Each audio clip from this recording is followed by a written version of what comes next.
Bismillahirrahmanirrahim. Assalamualaikum warahmatullahi wabarakatuh. Selamat datang mahasiswa dan mahasiswi dalam mata kuliah akuntansi perpajakan. Dalam mata kuliah akuntansi perpajakan, nanti dalam pokok pembahasannya ini kita akan membahas yaitu tentang kelompok bagian SPT Badan bagian kedua. Bertemu lagi dengan saya, Pak Eka Satria Wibawa.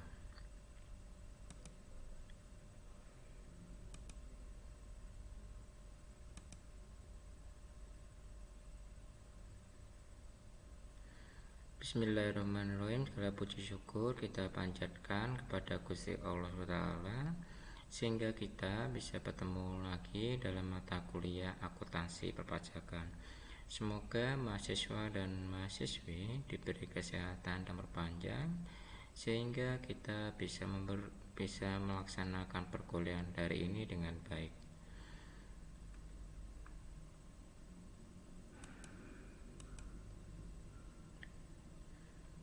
Hari ini nanti kita akan bahas yaitu tentang yang pertama adalah tarif pajak. Subpokok pembahasannya, yang pertama ada tarif pajak, yang kedua tarif PPh wajib pajak badan dalam negeri dan BOT menurut Undang-Undang Nomor 36 Tahun 2008 Pasal 17 Ayat 1 huruf B dan penjelasannya.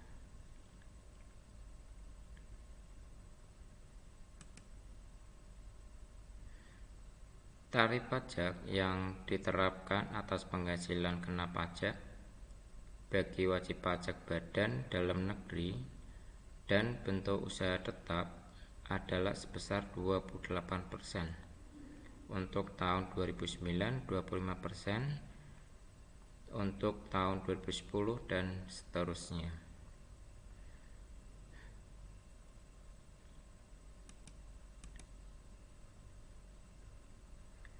Tarif PPh wajib pajak badan dalam negeri yang berbentuk perseroan terbuka menurut Undang-Undang Nomor 36 Tahun 2008 Pasal 17 Ayat 2 dan PP Nomor 77 Tahun 2013.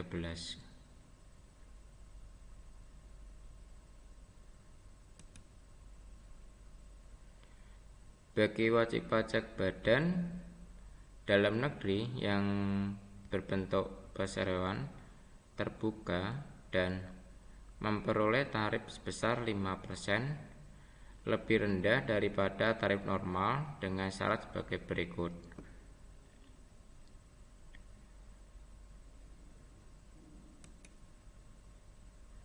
Yang pertama, apabila jumlah kepemilikan saham publiknya adalah 40% atau lebih dari keseluruhan saham yang disetor dan saham tersebut dimiliki paling sedikit oleh 300 pihak.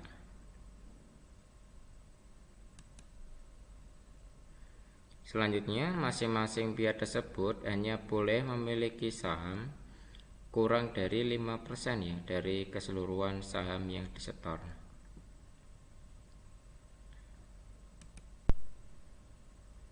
Selanjutnya, ketentuan sebagaimana dimaksud oleh huruf A, huruf B, huruf C harus dipenuhi paling singkat 183 hari kalender dalam jangka waktu 1 tahun pajak.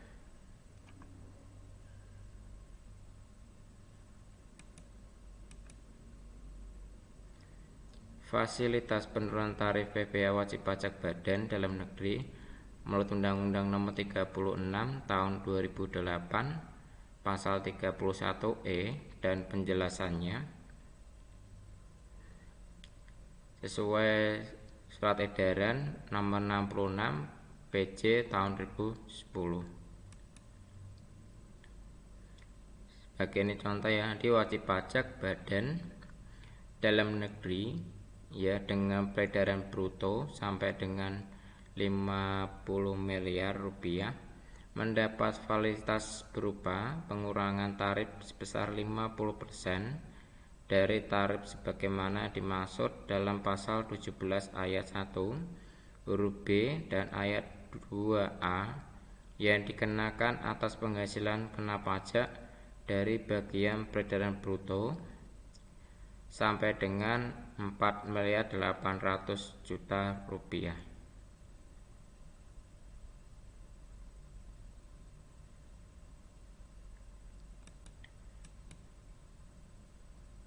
Hubungan istimewa. Dalam subpokok pembahasan hari ini, dalam mata bagian hubungan istimewa, yang perlu kita perhatikan adalah pengertian hubungan istimewa. Yang kedua, jenis-jenis hubungan istimewa. Yang ketiga, metode penentuan harga pasar wajar.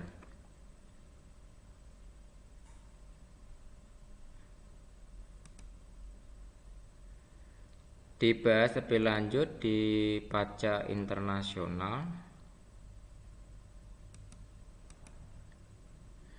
Menurut ketentuan pasal 31E Undang-Undang Nomor 36 Tahun 2008 sebagai berikut. 1. Fasilitas pengurangan tarif sesuai dengan pasal 31E ayat 1 Undang-Undang Pajak Penghasilan dilaksanakan dengan cara self-assessment pada saat penyampaian surat pemberitahuan tahunan pajak penghasilan wajib pajak badan.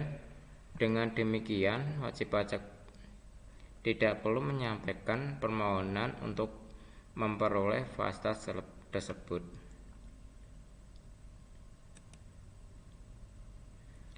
B. Batasan peredaran bruto sampai dengan 50 miliar adalah batasan sebagai batasan maksimal peredaran bruto yang diterima atau diperoleh wajib pajak badan negeri untuk dapat memperoleh fasilitas pengurangan tarif sesuai dengan pasal 31E ayat 1 Undang-Undang Pajak Penghasilan.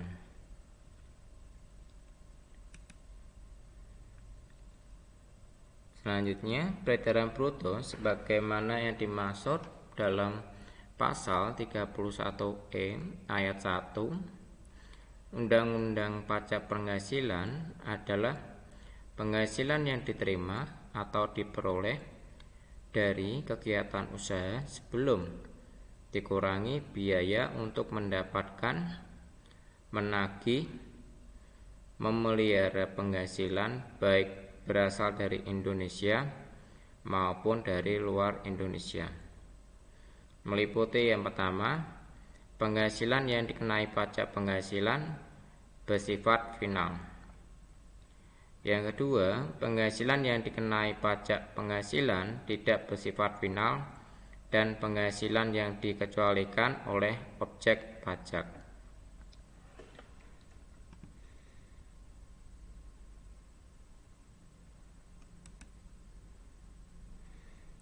Selanjutnya, fasilitas pasal 31E ayat 1 tersebut bukan merupakan pilihan sepanjang akumulasi peredaran bruto sebagaimana dimaksud oleh huruf C di atas tidak melebihi 50 miliar rupiah.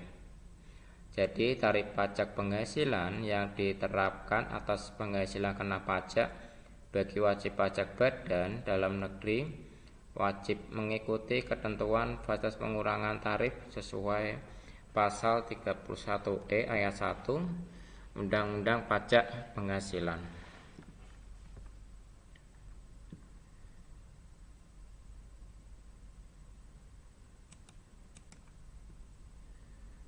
Jenis-jenis hubungan istimewa. Yang pertama, hubungan kepemilikan. Penyertaan modal langsung atau tidak langsung sebesar 25% atau lebih pada wajib pihak lainnya. Yang kedua, hubungan antara wajib pajak dengan penyataan 25% atau lebih dari 2 wajib pajak atau lebih. Selanjutnya, hubungan antara 2 wajib pajak atau lebih yang modalnya sebesar 25% atau lebih dimiliki oleh pihak yang sama.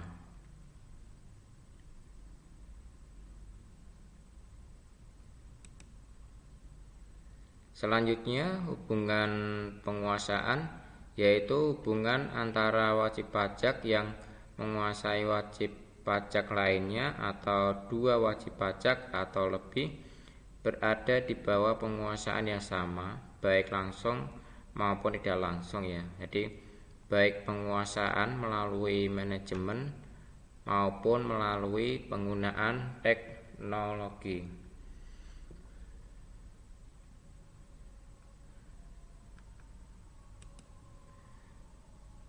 Hubungan darah atau perkawinan yaitu hubungan istimewa karena terdapat hubungan keluarga ya, baik sedarah maupun semenda dalam garis keturunan lurus atau ke samping 1 derajat. Selanjutnya, penilaian kembali aktiva tetap atau dalam istilahnya revaluasi. Dalam pokok bahasan hari ini dalam materi penilaian kembali aktiva tetap yaitu permohonan penilaian kembali. Selanjutnya, prosedur pengajuan penilaian kembali. Permohonan penilaian kembali. Perusahaan dapat melakukan penilaian kembali aktiva tetap perusahaan untuk tujuan perpajakan dengan syarat telah memenuhi semua kewajiban pajaknya sampai dengan masa pajak yang terakhir sebelum masa pajak dilakukannya penilaian kembali.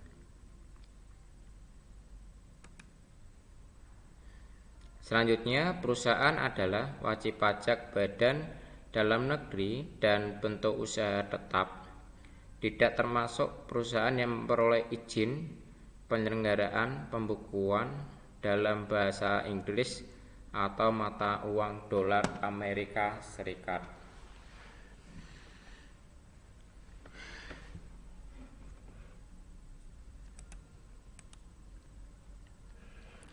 Prosedur pengajuan permohonan penilaian kembali aktiva tetap.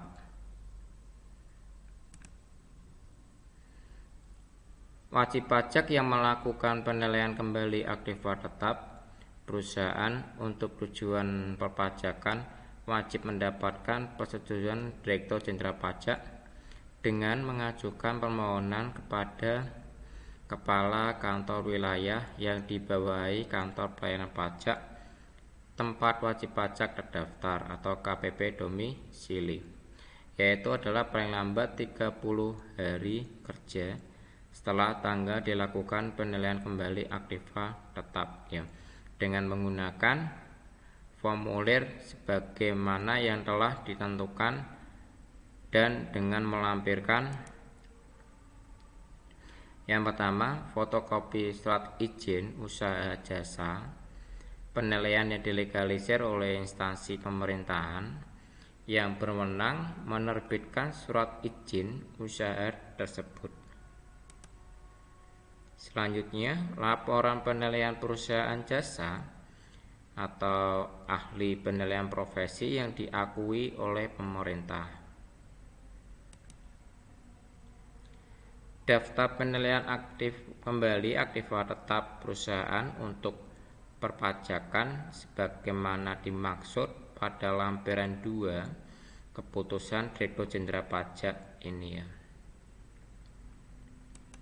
Selanjutnya, laporan keuangan tahun buku terakhir sebelum penilaian kembali aktiva tetap yang telah diaudit oleh akuntan publik.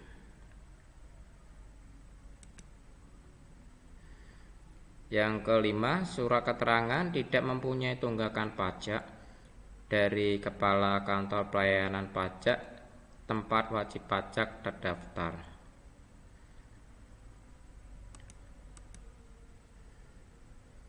Selanjutnya, prosedur penilaian kembali aktiva tetap.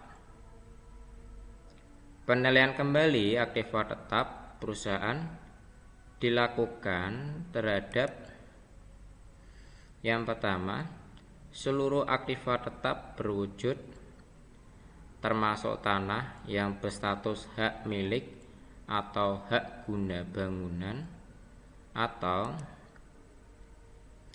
seluruh aktiva tetap yang berwujud tidak termasuk tanah yang terletak atau berada di Indonesia, dimiliki dan dipergunakan untuk mendapatkan, menagih, dan memelihara penghasilan yang merupakan objek pajak.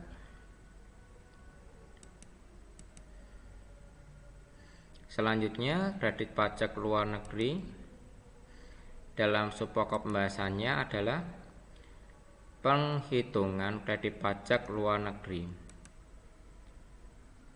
Dibahas lebih lanjut di pajak internasional.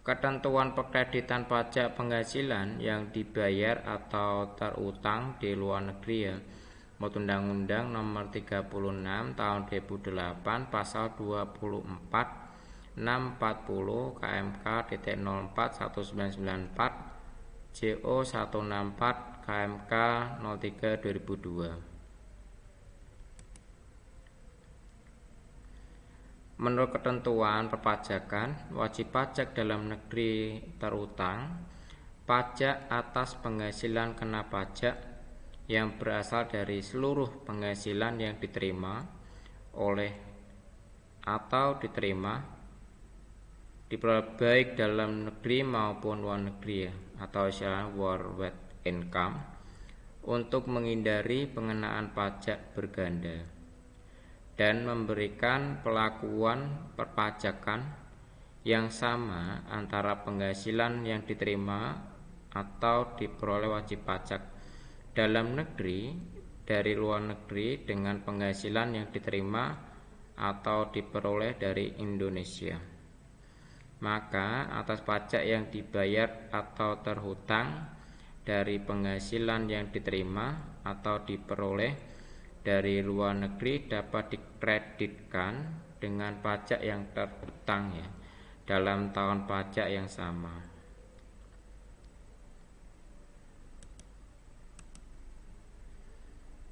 Contoh 1, PT X berkedudukan di Jakarta memperoleh penghasilan neto dalam tahun 2010 adalah sebagai berikut. Penghasilan neto dari dalam negeri yaitu sebesar 8 miliar rupiah.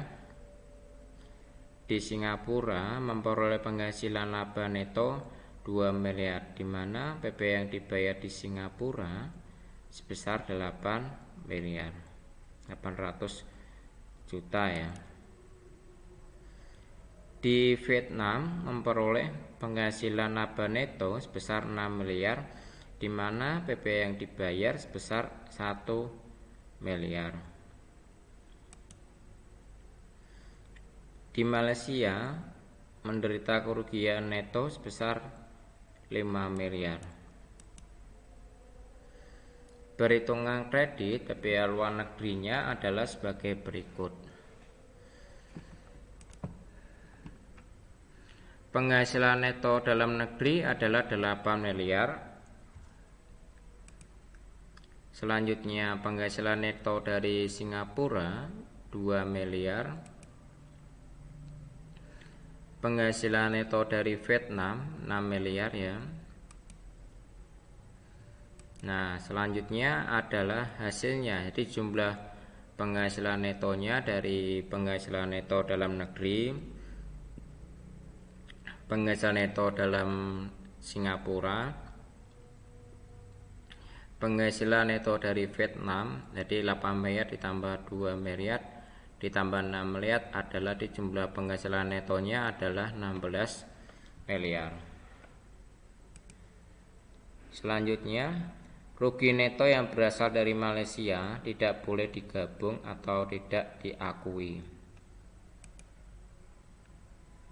perhitungan PPh yang terutang. 25% dikalikan 16 miliar, jadi sama dengan 4 miliar. Batas maksimum kredit pajak luar negeri. Singapura 2 miliar per 16 miliar dikali 4 miliar adalah 500 juta. Ya, jadi perhitungan PPh terutangnya adalah 25% dikalikan 16 meter di sini ya. Jadi maka dia menghasilkan 4 miliar ya. Terus batas maksimum kredit pajak luar negeri adalah di Singapura di 2 miliar dibagi ya 16 meter dikalikan 4 miliar, dari hasil PPh terutangnya adalah 500 juta. Selanjutnya PPh dikreditkan hanya 500 juta. Meskipun secara nyatanya Singapura membayar sebesar 800 juta. Jadi sisanya tidak boleh dikompensasikan ke tahun berikutnya atau direduksi maupun dibebankan sebagai biaya.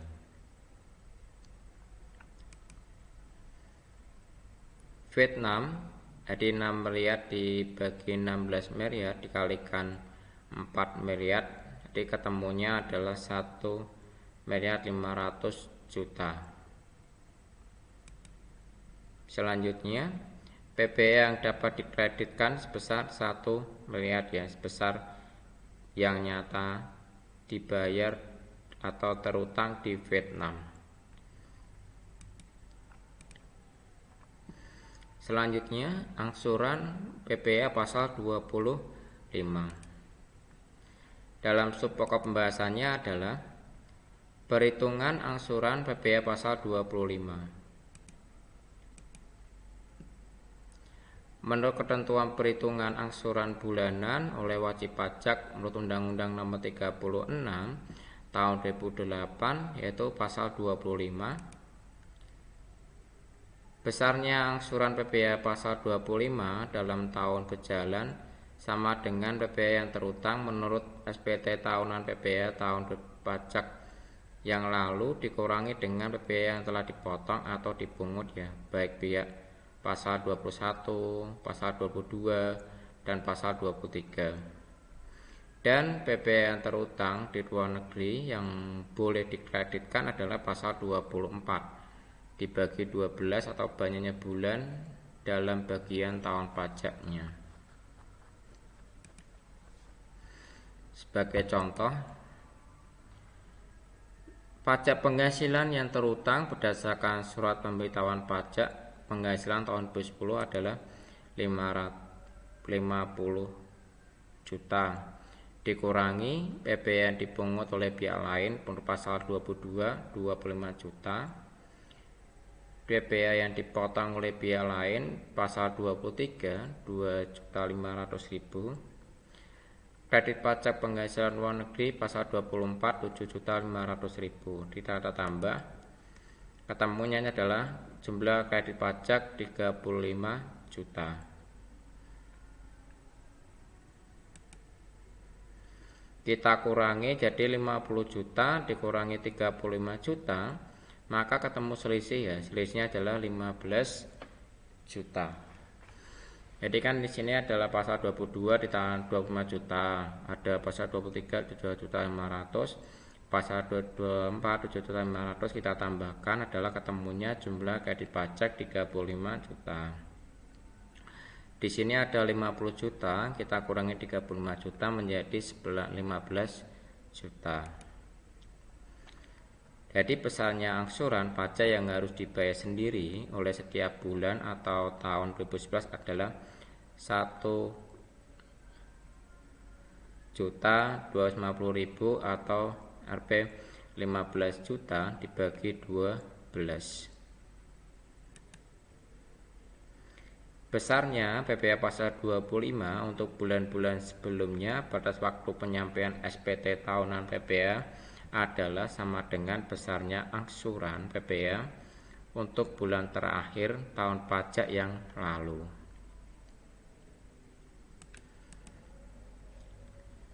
Fasilitas PPh badan. Nah, dalam pokok pembahasannya adalah fasilitas pajak penghasilan badan. Fasilitas yang diberikan oleh pemerintah kepada wajib pajak yang melakukan penanaman modal di bidang usaha tertentu atau di daerah-daerah tertentu. Kepada wajib pajak badan dalam negeri berbentuk perseroan terbatas dan koperasi yang melakukan penanaman modal di bidang usaha tertentu atau di daerah tertentu yang mendapatkan prioritas tinggi dalam skala nasional yang dapat diberikan fasilitas perpajakannya dalam bentuk yang pertama, pengurangan penghasilan neto sebesar 30% dari jumlah penanaman modal dibebankan selama 6 tahun masing-masing sebesar 5% per tahun. Penyusutan amortisasi yang dipercepat. Kompensasi kerugian yang lebih lama tetapi tidak lebih dari 10 tahun. Pengenaan pajak penghasilan atas dividen yang dibayarkan kepada subjek pajak luar negeri sebesar 10% atau tarif yang lebih rendah menurut persetujuan perindaran pajak berganda yang berlaku. Penetapan usaha atau daerah tertentu. Fasilitas perpajakan yang kepada wajib pajak yang melakukan penanaman modal di bidang-bidang usaha tertentu atau di daerah tertentu ditetapkan oleh peraturan pemerintahan. Selanjutnya adalah administrasi pelaporan pembayaran. Dalam pokok pembahasannya adalah administrasi pelaporan dan pembayaran SPT tahunan PPh badan.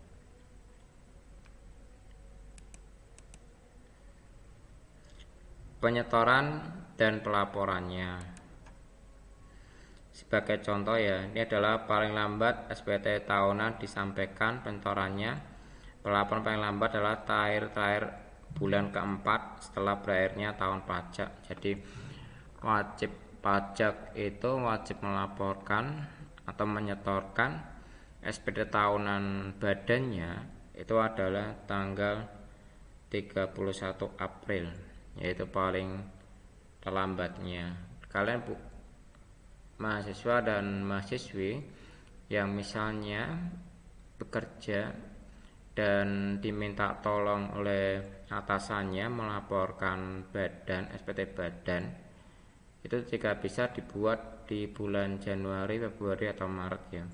Jangan terlalu mepet ya di bulan April, menghindari ya kalau ada keterbatasan atau gangguan di dalam pelaporan DJP online pajak ya. Maka kalau lebih cepat atau lebih baik ya pelaporannya. Jadi kita sudah mulai mempersiapkan dulu. Nah, ini selanjutnya surat setoran pajaknya SSP jika kita mau melakukan pembayaran ya untuk wajib pajak, untuk kantor pelayanan pajak bendahara negeri atau KPPN. Lembar ketiga untuk dilaporkan ke wajib pajak kantor pelayanan pajak. Lembar keempat untuk kasih kantor penerimaan pembayaran. Jadi surat setoran pajak atau sarana administrasi lainnya dianggap sah apabila telah divalidasi oleh dengan nomor transaksi penerimaan pajak atau namanya NTPN. Nah, sekarang untuk pelaporan surat setoran pajak ya kita tidak perlu lagi namanya mengisi surat setoran pajak, melainkan kita sudah melaporkannya melalui namanya kode billing ya. Jadi nanti kalau mahasiswa mendapat tugas dari atasannya membuat SPT tahunan badan, ada biaya atau penyetoran, ada wajib pajak harus membuat namanya surat setoran pajak ya SSP. Itu bisa dibuat melalui kode billing. Jadi nanti kita pilih aja jenis setorannya apa, nanti sebesar berapa, tinggal kita nanti bayar ke kantor pos bisa, di bank bisa melalui m-banking ya. Nanti kode billingnya tinggal kita masukkan aja, kita berikan pada petugasnya, dan nanti tinggal kita nanti akan menerima bukti penerimaan dalam melaporkan surat setoran pajaknya. Nah, ketentuan lain untuk SPT tahunan pajak penghasilan yang harus dilengkapi data mengenai adalah jumlah peredaran usahanya. Selanjutnya, jumlah penghasilan termasuk penghasilan yang bukan merupakan objek pajak. Selanjutnya, jumlah penghasilan kena pajak, jumlah pajak yang terutang, terus jumlah kredit pajak. Selanjutnya, jumlah kekurangan atau kelebihan pajak.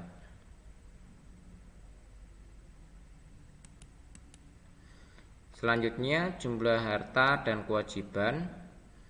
Selanjutnya adalah tanggal pembayaran pajak penghasilan pasal 29 dan data lainnya yang terkait dengan kegiatan usaha wajib pajak. Nah, selanjutnya keterlambatan penyetoran dan pelaporan. Sanksi keterlambatan pembayaran adalah 25% per bulan. Pelaporan akan kena denda 1 juta rupiah per SPT tahunannya.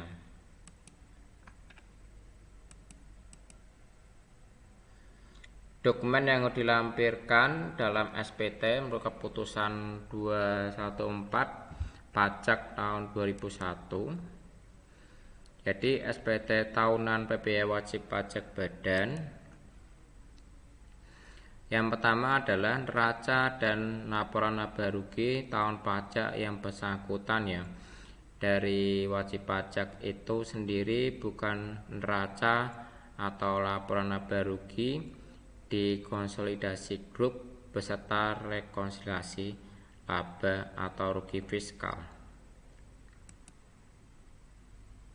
Daftar perhitungan penyusutan atau amortisasi fiskal.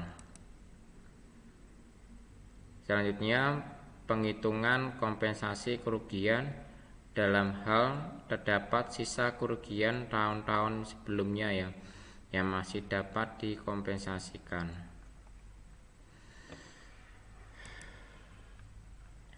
Selanjutnya, surat setoran pajak penghasilan pasal 29 yang seharusnya dalam terdapat kekurangan pajak yang terutang kecuali ada izin untuk mengangsur atau menunda pembayaran pajak penghasilan pasal 29.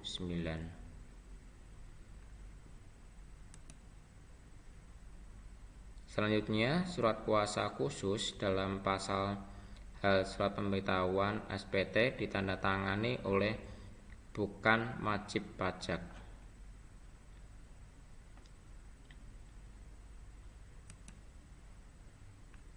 Selanjutnya, lampiran-lampiran lainnya yang dianggap perlu untuk menjelaskan penghitungan besarnya penghasilan kena pajak atau besarnya pajak penghasilan pasal 25.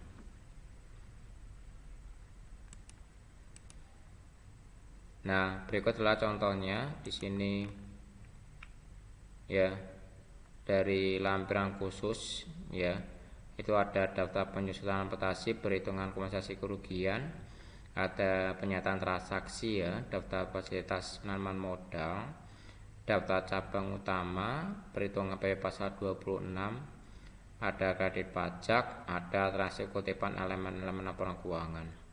Selanjutnya kita menuju ke lampiran ya, nanti ada penghitungan penghasilan neto fiskal, perincian harga pokok, penjualan biaya usaha lainnya, kredit pajak, ada biaya final yang penghasilannya tidak termasuk objek pajak, daftar pemegang saham, daftar pemetaan modal. Selanjutnya adalah SPT induk, yaitu tentang perhitungan kurang atau lebih bayar, dan ada tanda tangan.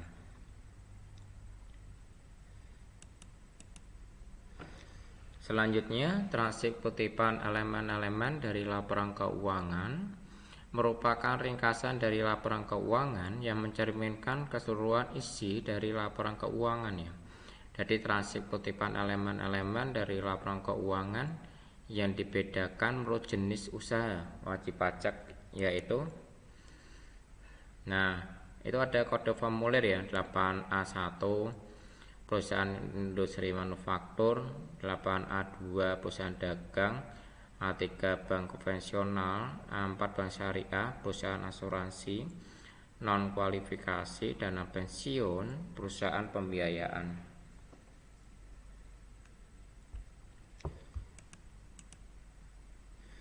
Selanjutnya bentuk SPT PPh badan.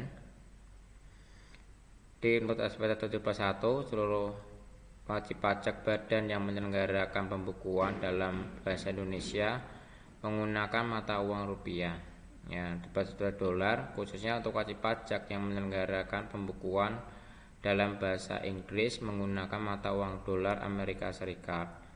71Y dan 71YS untuk seluruh wajib pajak badan yang berkenan melakukan permohonan perpanjangan SPT tahunan. Selanjutnya surat pemberitahuan SPT tahunan badan. Dalam sukma pembahasannya adalah pengisian surat pemberitahuan SPT tahunan badan. Pembahasan praktek manual atau elektronik. Ya. Baik, terima kasih. Nanti untuk praktek pengisiannya SPT tahunan wajib pajak badan akan kita bahas dalam pertemuan berikutnya. Nanti dalam pertemuan berikutnya nanti kita akan belajar mengisi pelaporan SPT tahunan badan. Baik, jika nanti ada pertanyaan kita bisa tanya lewat grup ya atau chat pribadi. Baik, selamat malam. Terima kasih dalam mata kuliah akuntansi perpajakan hari ini. Salam sejahtera bagi kita semua. Assalamualaikum warahmatullahi wabarakatuh.